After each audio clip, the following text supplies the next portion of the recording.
বুড়ির কাছে সম্পদ আছে সে জানে না, ঠিক আমাদের কাছে আল্লাহর তরফ থেকে দেওয়া সম্পদ আছে, আমরাও সেটা জানি না। শুনে যান।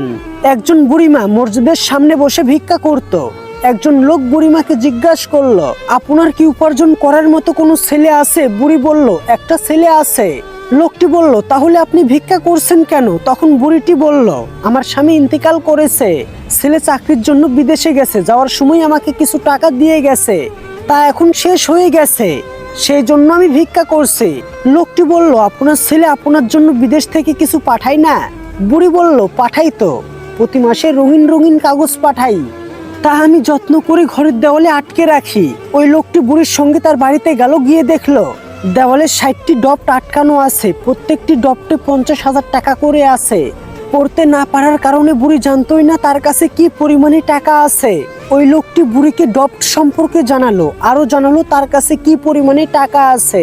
বুড়ি অত্যন্ত খুশি হলো এবং সাথে সাথে আশ্চর্য হলো যে এই পরিমাণ টাকা থাকার পরেও সে মানুষের কাছে গিয়ে ভিক্ষা করে বেড়াচ্ছিল।